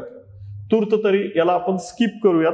हाही प्रश्न याच सदराखाली मोडतोय, थोडंसं कन्फ्युजन क्रिएट करणारा आहे. याच्याबद्दल विस्ताराने आपण आयोगाचं काय स्पष्टीकरण येतंय ते देखील थोडंसं लक्षपूर्वक बघूयात. हाही तसा कन्फ्युजन क्रिएट करणारा आहे. त्यानंतरचा प्रश्न सीआरपीसी ऍक्ट पुन्हा एकदा 1973चा हा आहे. याच्यामधल्या परत एकदा कलम विचारलेला आहे. दखलपात्र स्वरूपाचा अपराधासंदर्भातील तरतूद आहे. कलम क्रमांक 149 आहे. मग कलम क्रमांक 149 काय देत आहे आपल्याला? पोलीस अधिकाऱ्यास दिलेला हा अधिकार आहे. एखादा अपराध केलाय, प्रतिबंध करण्यासाठी अटक करणारा पोलीस अधिकाऱ्याचा हा अपराधासंदर्भातला, म्हणजे कलम 149 नुसार पोलीस अधिकाऱ्याला अधिकार मिळतोय काय? दखलपात्र अपराध जर करणारा व्यक्ती असेल त्याला प्रतिबंधित करणं किंवा प्रतिबंध करण्यासाठी अटक करणं, पोलीस अधिकाऱ्याचा हा विशेष अधिकार म्हटला जाईल.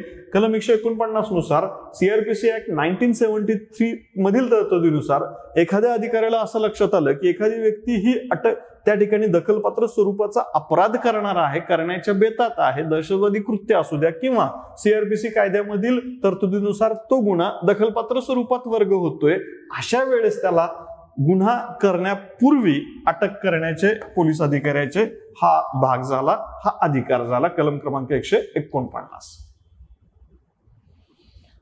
फौजदारी प्रक्रिया संहिता 1973 मधील कलम 20 राज्य सरकारला एखाद्या जिल्ह्यात कार्यकारी दंडाधिकारी म्हणून किती जणांची नियुक्ती करता येते? मित्रांनो, प्रत्येक जिल्ह्यांचं क्षेत्र वेगळं असतं. प्रत्येक जिल्ह्याचं कार्यक्षेत्राचा भाग मोठा कमी जास्त असू शकतो. लोकसंख्या आणि क्षेत्र लक्षात ठेवा.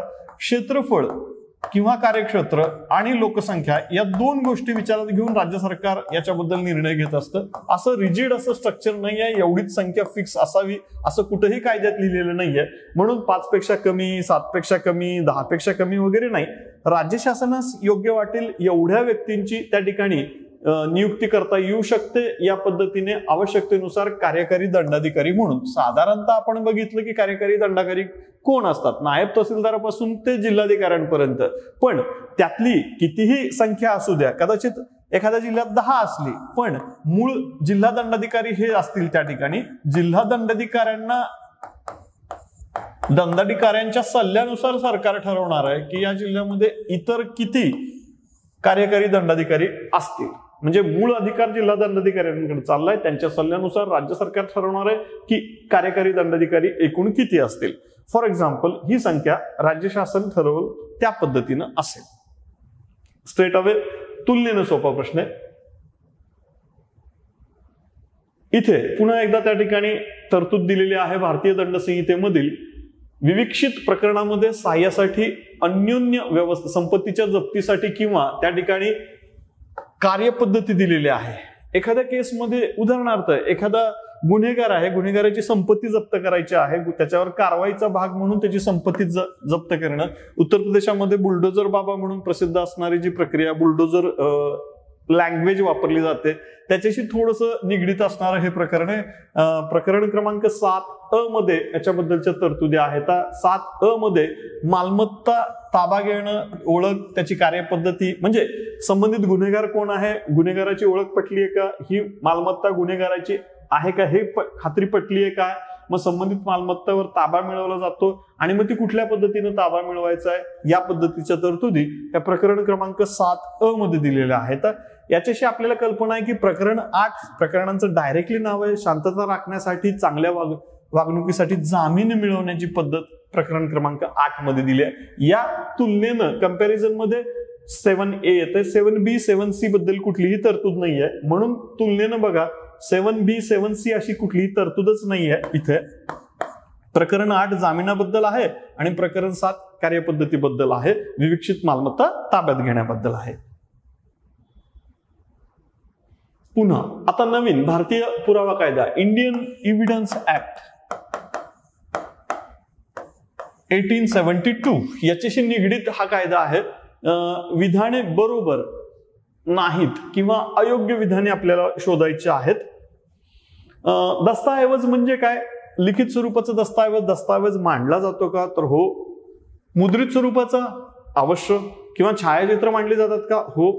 मग नकाशा दस्तऐवज मांडला जात नाही, नकाशा दस्तऐवज आहे, मांडला जात नाही हे चुकीचं वाक्य आहे. धातूच्या पट्टीवरील किंवा दगडावरील शिलालेख दस्तऐवज आहे का? हो, मांडला जातो, काही प्रॉब्लेम नाहीये. व्यंगचित्र दस्तऐवज नाही असं वाक्य आहे. ऍक्च्युअली व्यंगचित्र देखील एक दस्तऐवज आहे, म्हणजे नकाशा दस्तऐवज नाही हे चुकीचं वाक्य आहे. व्यंगचित्र हा दस्तऐवज नाही हे चुकीचं वाक्य आहे. म्हणून त्या ठिकाणी जर क आणि ई हे चुकीचं आहे, म्हणून पर्याय क्रमांक या अर्थाने उत्तर 2 आहे, पर्याय क्रमांक 2. मित्रांनो, त्यानंतर पुरावा कायदा 137 म्हणजे इंडियन एव्हिडन्स ऍक्ट 1872 शी निगडीत कलम आहे. हे पुन्हा एकदा काय असतं 137. आता 137 कशासाठी? तपासणीबाबत आहे हे कलम. याची कल्पना असली पाहिजे आपल्याला, तुम्हाला पाठच असणार हे कलम आहे. तपासणी, आता सर तपासणी, यालाच मुख्य तपासणी, यालाच इन चीफ असं देखील म्हटलं जातं. इन चीफ ऍडमिशन्स या अर्थाने मुख्य तपासणी,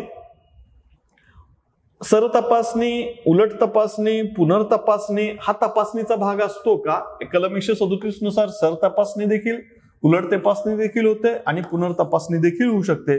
म्हणून हा पर्याय बरोबर आहे. या अर्थाने पर्याय क्रमांक 4 हे त्याचं करेक्ट उत्तर आहे. सरळ प्रश्न आहे, सोपा प्रश्न आहे, सगळ्यांचंच बरोबर येण्यासारखाच हा प्रश्न आहे. या अर्थाने हे कलम आहे. मित्रांनो, पण पुन्हा एकदा भारतीय पुरावा अधिनियम म्हणजे इंडियन एव्हिडन्स ऍक्ट 1872 शी परत एकदा निगडीत असणार हा आहे. दस्तऐवज म्हणजे काय? पुन्हा एकदा रिपीट झालेला आहे हा प्रश्नच, पुन्हा एकदा रिपीट झालेला आहे इनडायरेक्टली. दस्तऐवज कुणाला म्हटलं जातं? लिखित स्वरूपाचा असतो का दस्तऐवज? हो असतो. छापील शब्द पुस्तकाच्या रूपाने असतो, मान्य. नकाशा छापलेली स्वरूपात आहे. अगदी जीपीएस सिस्टीम मध्ये आपण वापरतो तो नकाशा देखील दस्तऐवज आहे. आराखडा आर्किटेक्चरद्वारे देण्यात आलेला आहे किंवा आपण रॉ फॉर्मॅटमध्ये बनवलाय, हा दस्तऐवजाचा भाग असतो का? हो. या अर्थाने अ, ब, क आणि ड सर्वच्या सर्व दस्तऐवज सदराखाली मोडतोय, म्हणून करेक्ट उत्तर त्या ठिकाणी आहे. मित्रांनो, याशिवाय भारतीय पुरावा परत Indian evidence act 1872 particularly article number काय येतं इथं 137 साक्षीदाराची मुख्य तपासणी म्हणजे काय? आता साक्षीदाराची मुख्य तपासणी म्हणजे काय? परत मुख्य तपासणी हा मुद्दा येतोय. मुख्य तपासणी, फेर तपासणी, उलट तपासणी, फेर तपासणी अथवा पुनर्तपासणी हा तपासणीचाच भाग येतोय. कलम क्रमांक 137 मधला हा भाग आहे. पुन्हा हा परत रिपीट झालेला इनडायरेक्टली प्रश्न आहे. ही कशाला म्हटलं जातं मुख्य तपासणी? इन चीफ, इन चीफ या अर्थाने गृहीत धरा. इथे जो साक्षीदार ज्याला बोलवला आहे असा पक्षकार, आरोपी व फिर्यादी पक्षकाराने ज्याच्या तर्फे त्याला बोलवलेला आहे त्यानं घेण्यात आलेली जी तपासणी असते त्याला मुख्य तपासणी म्हणतात. आरोपी पक्षाद्वारे जर त्या अ व्यक्तीला बोलवलेला असेल तर त्या ठिकाणी मुख्य तपासणी आरोपी पक्षाद्वारे होईल. फिर्यादी पक्षाद्वारे ब व्यक्तीला त्या ठिकाणी बोलवलं गेलं असेल तर मुख्य तपासणी फिर्यादी पक्षाद्वारे होणार आहे. या अर्थाने त्याला कोणी बोलवलंय, आरोपी पक्षाने बोलवलंय का फिर्यादी पक्षाने बोलवलंय, या अर्थाने त्या प्रश्नाचं उत्तर अपेक्षित आहे कलम क्रमांक 137 नुसार. पुन्हा एकदा सरळ प्रश्न आहे, त्या अर्थाने सोपा. इथे आता भारतीय पुरावा कायदा इंडियन एव्हिडन्स ऍक्ट इथं दिलेला आहे. Indian evidence act article number 135 नुसार न्यायालयात हजर करण्याच्या आणि साक्षीदाराची तपासणी करण्याबाबतचा जो क्रम आहे, म्हणजे आधी त्या ठिकाणी मुख्य तपासणी, फेर तपासणी, उलट तपासणी, पुनर्तपासणी या पद्धतीचा क्रम आहे. मुळामध्ये कुठला साक्षीदार ऍडमिसिबल आहे, कुठला एव्हिडन्स ऍडमिसिबल आहे की नॉन ऍडमिसिबल आहे हे ठरवायचं आहे. ऍडमिसिबल एव्हिडन्सेसचा क्रम कसा लावायचा आहे, कुणाला 1 नंबर द्यायचा आहे, 2 नंबर, 3 नंबर, एकापेक्षा अधिक पुरावे तपासायचे असतील तर याच्याबद्दल काही क्रम आहे का? कायदेशीर तरतूद आहे, पण इन फील्ड म्हणजे ऑन फील्ड त्या ठिकाणी खटला सुरू असताना हा न्यायमूर्तींचा, पर्टिक्युलरली विशेषतः त्या न्यायालयाचा हा अधिकार आहे. त्याची क्रमवारी, तपासणी, ऍडमिसिबल एव्हिडन्सेस बद्दलची परवानगी देणं अथवा परवानगी नाकारणं, नाकारल्यास त्या ठिकाणी का नाकारली याचं कारण पण द्यावं लागेल. ऍडमिसिबल जर मान्य केलं तर त्याचा क्रम कसा ठरवायचा हा कम्प्लिटली न्यायालयाच्या सत्सद विवेक बुद्धीचा भाग आहे. आणि म्हणून हा थ्रो अवे सरळ प्रश्न आहे. तुमचं सगळ्यांचंच उत्तर हे बरोबरच आलं असणार असा हा सोपा प्रश्न आहे. आता इथं पुन्हा एकदा त्या ठिकाणी एक मुद्दा येतोय की कुठल्या कलमानुसार हा भारतीय इंडियन एव्हिडन्स ऍक्ट 1872 हा पुन्हा त्या ठिकाणी येतोय. 1872 मधील हा मूळ कायदा आहे इंडियन एव्हिडन्स ऍक्ट. कुठल्या कलमांतर्गत तरतुदीनुसार पोलीस अधिकाऱ्यांसमोर दिलेली साक्ष न्यायपालिका गृहीत धरत नाही. थ्रो अवे प्रश्न आहे, सोपा प्रश्न आहे, तुम्ही पाठ केलेलाच आहे. कलम क्रमांक 25 डायरेक्ट उत्तर आहे की त्या ठिकाणी पोलिसांसमोर दिलेली साक्ष ही न्यायपालिका गृहीत धरत नाही किंवा साबित करता येणार नाही. ती आरोपीच्या विरुद्ध ते ऍडमिसिबल आहे का? तर ऍडमिसिबल नाही, कारण पोलिसांसमोर दिलेली साक्ष इंडियन एव्हिडन्स ऍक्ट 1872 मधील तरतुदीनुसार इट्स अ नॉन ऍडमिसिबल एव्हिडन्स मध्ये येत असतं, म्हणून ही तरतूद त्या ठिकाणी विचारात घेतली गेलेली आहे. त्या ठिकाणी एक इंडियन एव्हिडन्स ऍक्ट पुन्हा एकदा 1872 मूळ कुठल्या कलमांतर्गत तरतुदीनुसार त्या ठिकाणी एखाद्या व्यक्तीची वस्तुस्थिती अस्तित्वात आहे हे सिद्ध करण्यास बांधील असते, तेव्हा असं म्हणतात की पुराव्याचा भार म्हणजे burden of the proof, in short in English it is called as a burden of the proof, हे सिद्ध करण्याची जबाबदारी संबंधित व्यक्तीवरती असते. म्हणजे कुठल्या कलमांतर्गत तरतुदीनुसार बर्डन ऑफ द प्रूफ, पुरावा मांडण्याची जबाबदारी, पुराव्याच्या सत्यतेची जबाबदारी, पुरावा आरोपी पक्षाने मांडलाय तर आरोपी पक्षाच्या बाजूने आहे हे मांडण्याची जबाबदारी संबंधित पक्षकाराची येणार आहे पुराव्याच्या सिद्धतेबद्दल. म्हणजे पुराव्याचा भार त्या ठिकाणी त्या व्यक्तीवर, त्या पार्टीवरती पडणार आहे. याच्यासाठी डायरेक्टली कलम क्रमांक 102 मधील तरतूद आहे, प्रकरण क्रमांक 7 आहे. पर्टिक्युलरली जर तुम्ही बघाल तर प्रकरण क्रमांक 7 जे दिलेलं आहे याच्यामध्ये हे येतंय, याच्यामध्ये प्रकरण क्रमांक 7 साबितीची जबाबदारी विषयक तरतूद आहे. म्हणजे सादर केलेला एव्हिडन्स आरोपी पक्षाद्वारे किंवा फिर्यादी पक्षाद्वारे सादर केलेला आहे, यानुसार ठरवलं जाणार आहे की ती जबाबदारी, सत्यता मांडण्याबाबतची, सिद्धीबद्दलची जबाबदारी संबंधित पक्षकाराची असणार आहे. आरोपीनं मांडला असेल आरोपी पक्षाने तर आरोपी पक्षकाराची ती सिद्धीची जबाबदारी असणार आहे. या उलट फिर्यादी पक्षकाराने सदर एव्हिडन्स सादर केला असेल माननीय न्यायालयामध्ये तर ती जबाबदारी त्यांच्याकडे जाणार आहे, फिर्यादी पक्षकाराकडे. याच्यानुसार कलम क्रमांक 101 ते कलम क्रमांक 114 मध्ये ही तरतूद आहे. प्रकरण क्रमांक 7 याच्यामध्ये आहे. पर्टिक्युलरली जर भाग क्रमांक 3 प्रकरण क्रमांक 7 कलम क्रमांक 101 म्हणजे इतकं भाग 3 प्रकरण 7 कलम 101 मध्ये ही दिलेली तरतूद. विशेषतः बर्डन ऑफ द प्रूफ कुणाकडे येत आहे असं डायरेक्टली इंडियन एव्हिडन्स ऍक्ट 1872 भाग क्रमांक 3 प्रकरण क्रमांक 7 कलम क्रमांक 101 असा डायरेक्टली प्रश्न विचारलेला आहे. आत्महत्येस प्रवृत्त केले, एखाद्या विवाहित महिला आहे, तिच्या विवाहितच्या नंतर किती वर्षापूर्वी जर तिचा मृत्यू झाला that will be consider as a suicide, considerable evidences मध्ये विचारात घेतलं जातं का? तर याच्याबद्दलचा भाग आहे. एक शक्यता नाकारता येत नाही, नैसर्गिक मृत्यू जर नसेल, अनैसर्गिक मृत्यू झालेला आहे विवाहितेचा, मग याच्या अंतर्गत हुंडा प्रतिबंधक अधिनियमांचा पण भाग विचारात घ्यायचा आहे, महिला अत्याचार प्रतिबंधक अधिनियमांचा अंतर्गतचा देखील भाग विचारात घ्यायचा आहे. एखाद्या महिलेचा विवाह झाल्यानंतर साधारणतः 7 वर्षापूर्वी जर मृत्यू झाला अनैसर्गिक स्वरूपाचा तर आत्महत्येची केस कन्सिडरेबल म्हणून त्या ठिकाणी तपास यंत्रणा त्या पद्धतीनं तपास करते. महाराष्ट्र पोलिसांना त्या पद्धतीनं अथवा पोलिसांना त्या पद्धतीनं कामकाज करता येतं.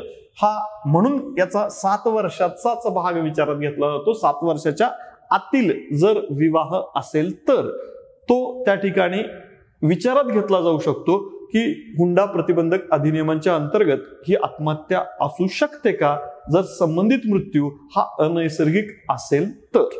हा तो मुद्दा त्या ठिकाणी विचारलेला आहे. मित्रांनो, त्यानंतर पुढचा प्रश्न आपण बघतोय की परत एकदा इंडियन एव्हिडन्स ऍक्ट बद्दल येतोय. इंडियन एव्हिडन्स ऍक्ट 1872 मध्ये येतोय. तो काय आहे तरतुदी? एखादी व्यक्ती मरण पावली आहे, जिचा शोध लागू शकत नाहीये, संबंधितांची तथ्य म्हणजे जी आहेत ती सूत्रबद्ध आहेत की नाही, मरण पावलेली व्यक्ती अथवा जिचा शोध लागत नाही अशी व्यक्ती जर तिच्या संदर्भातील एखादं तथ्य पुढे आलं तर ते कन्सिडरेबल एव्हिडन्सेस मध्ये गृहीत धरलं जातं की नाही जात, याच्याबद्दल कलम क्रमांक 32 मध्ये तरतुदी दिलेल्या आहेत. थोडंसं डिटेलमध्ये जर बघायचं म्हटलं तर आपण म्हणू शकतो जी व्यक्ती मरण पावली आहे किंवा जिचा शोध लागत नाहीये अशा व्यक्तीने केलेली तथ्य बाबतची तथ्य ही कुठल्या परिस्थितीमध्ये सुसंगत मांडली जातात, रिलेव्हंट मांडली जातात. रिलेव्हंट फॅक्ट्स मध्ये ते येतंय का इंडियन एव्हिडन्स ऍक्ट मधील तरतुदीनुसार? तर रिलेव्हंट फॅक्ट्स संदर्भात येणारी परिस्थिती काय असेल हे कलम 32 मध्ये नमूद केलंय. म्हणून कलम क्रमांक 32चा संदर्भ इथे महत्वाचा आहे. मित्रांनो, शेवटचा प्रश्न आहे, याच्याबद्दल तरतुदी आहेत. याच्यामध्ये कन्फ्यूज करण्याचा प्रयत्न करण्याला आहे. सार्वजनिक हित, सार्वजनिक आणि वैयक्तिक हित असा 2 गोष्टी विचारात घेतल्यात.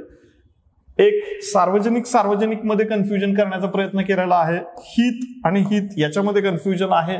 मत आणि मत याच्यामध्ये कन्फ्युजन आहे. थोडंसं चुकवावं या उद्देशाने केलेलाच हा प्रयत्न आहे. पण मित्रांनो, याच्याबद्दल थोडंसं जर आपण विचारात घेतलं तर आपल्याला थोडंसं असं लक्षात येईल की याच्याबद्दलचा 124 सार्वजनिक हितास प्राधान्य देणाऱ्या बाबी संदर्भात हा मुद्दा विचारलेला आहे. याच्याबद्दल थोडंसं जर आपण अजून डिटेलमध्ये स्पष्टीकरण बघितलं तर इंडियन एव्हिडन्स ऍक्ट 1872 निगडीत आहे. कार्यालयीन संपर्क व्यवहाराबाबतचा हा मुद्दा आहे. सार्वजनिक हितास बाधा होऊ शकेल अशी माहिती उघड करण्यास बाध्य करता येत नाही. म्हणजे एखादा अधिकारी आहे, हा त्या ठिकाणी पोलीस अधिकारी आहे, पोलीस ऑफिसर आहे, त्याच्याकडे उपलब्ध असणारी माहिती गुप्त स्त्रोता थ्रू आलेली आहे आणि ती उघड करण्यास त्याला न्यायालय देखील त्या ठिकाणी सार्वजनिकरित्या आदेशित करू शकत नाही की ती उघड केलीच पाहिजे. अशा वेळेस जर पोलीस अधिकाऱ्याने जर योग्य त्या एव्हिडन्सच्या साहाय्याने न्यायपालिकेची खात्री करून दिली की बाबा ही बाब जर उघड झाली तर सार्वजनिक हित बाधित होऊ शकतं, मग अशा वेळेस न्यायालयीन संपर्क व्यवहारामधून ही बाब वगळली जाते. पण ही जबाबदारी संबंधित पोलीस अधिकाऱ्याची असणार आहे की ही बाब उघड झाल्यास सार्वजनिक अहित होऊ शकतं. याच्याबद्दलच हा पर्याय त्या ठिकाणी आहे. थोडासा 124वा कलम आहे. सार्वजनिक हितास बाधा येणारी बाब पोलीस अधिकारी न्यायपालिकेच्या समोर सर्वांसमक्ष पब्लिकली डिस्क्लोज करण्याबद्दलची त्या ठिकाणी कंपल्शन करू शकणार नाही. मग यासाठी अधिकाऱ्याने पटवून देणं गरजेचं आहे की ही बाब उघड केल्यास सार्वजनिक अहित होईल. मित्रांनो, अशा पद्धतीनं आपण 36 ते 50 पर्यंत पॉलिटीचे सेक्शन्स बघितले. यानंतर आपण 51 पासून ते साधारणतः या अर्थाने 36 ते 45 मध्ये 10 ते 11 स्वरूपात आणि 55 नंतर येणारे साधारणतः 46 पासून ते 100 या सदराखाली बघितले तर काही प्रश्न म्हणजे 10 अधिक 55 असं जवळजवळ 65 प्रश्नांचा अभ्यास आजच्या झालेल्या 100 प्रश्नापैकी 65 प्रश्नांचा त्या ठिकाणी चर्चा आताच आपण पॉलिटी अँड लॉ या सदराखाली बघितली. पॉलिटीचा स्वतंत्र एक व्हिडिओ आपण केलेला आहे, लॉचा एक स्वतंत्र व्हिडिओ आपण त्या ठिकाणी केलेला आहे. काही प्रश्न त्या ठिकाणी संविधानातील प्रश्न थोडेसे लॉ सेक्शन मध्ये आल्यासारखे वाटतायत, लॉ सेक्शन मधले प्रश्न काही पॉलिटी सेक्शन मध्ये आल्यासारखे वाटतायत. या अनुषंगाने तुम्ही सलग जर 2 व्हिडिओ पॉलिटी आणि लॉचे बघितले तर जवळजवळ 65 प्रश्नांबद्दलचा तुमच्या मनातील जी शंका आहे ती दूर करण्याचा आपण प्रयत्न केला. मित्रांनो, पुन्हा एकदा अतिशय प्रामाणिकपणे जास्तीत जास्त करेक्ट उत्तर देण्याचा, संदर्भ शोधून त्याचा पर्याय देण्याचा प्रयत्न केलेला आहे. तरीही एखादी मिस्टेक त्या ठिकाणी होऊ शकते. आयोगाच्या आलेल्या विश्लेषणानुसार, आन्सर की नुसार पुन्हा एकदा तुम्ही क्रॉस चेक करताल तरी सुद्धा मित्रांनो तुमच्यापैकी मोस्ट ऑफ द विद्यार्थी 5 नोव्हेंबर 2023च्या गट ब च्या मुख्य परीक्षेला येणारच आहात, आलेलेच आहात, मला कल्पना आहे. त्या सर्व विद्यार्थ्यांना पुन्हा एकदा शुभेच्छा. याशिवाय जे विद्यार्थी मित्रमैत्रिणी 2024च्या पूर्व परीक्षेची वाट बघतायत त्यांना देखील त्या ठिकाणी हार्दिक शुभेच्छा. आणि पुन्हा एकदा आपण भेटूयात 5 नोव्हेंबर 2023ला 2023 गट ब मुख्य परीक्षेच्या चर्चासत्रासाठी. तोपर्यंत मित्रांनो धन्यवाद. नमस्कार विद्यार्थी मित्रो, मागच्याच आठवड्यामध्ये महाराष्ट्र लोकसेवा आयोगाने महाराष्ट्र गट क सेवा मुख्य परीक्षा 2023ची तारीख जाहीर केलेली आहे. 17 डिसेंबर 2023 या परीक्षेसाठी महाराष्ट्रातील जवळपास 95,000 उमेदवार पात्र ठरलेले आहेत. पहिल्यांदाच अशी अवस्था पाहायला मिळालेली की पूर्व परीक्षेची मेरिट ही 30च्या खाली सरकलेली आहे. 30 मार्कापेक्षा कमी मार्क्स मिळवलेले ही विद्यार्थी या परीक्षेसाठी पात्र झालेले आहेत. तर पहिल्यांदाच महाराष्ट्रातील जवळपास असा आमचा अंदाज आहे 70% पेक्षा जास्त विद्यार्थी महाराष्ट्र लोकसेवा आयोगाने घेतलेल्या परीक्षेला सामोरं जात आहेत. द युनिक अकॅडमीने ह्या टेस्ट सिरीज द युनिक अकॅडमीच्या ॲपवरती उपलब्ध करून दिलेल्या आहेत. फारच माफक दरामध्ये 10 टेस्ट तुम्हाला उपलब्ध करून दिलेले आहेत. फक्त 500 रुपयामध्ये ऑनलाईन टेस्ट तुम्हाला उपलब्ध होणार आहेत. आयोगाच्या पॅटर्न प्रमाणे प्रत्येक विषयाला जो वेटेज आहे त्या वेटेज प्रमाणे या प्रश्नपत्रिकेचं स्वरूप तयार करण्यात आलेलं आहे. ही टेस्ट सिरीज पहिली एक टेस्ट 21 तारखेलाच ऑलरेडी ही फ्रीली ठेवलेली आहे. कुठलाही विद्यार्थी युनिक अकॅडमीच्या ॲपवरती जावं, याला कुठलाही तुम्हाला चार्ज नाहीये.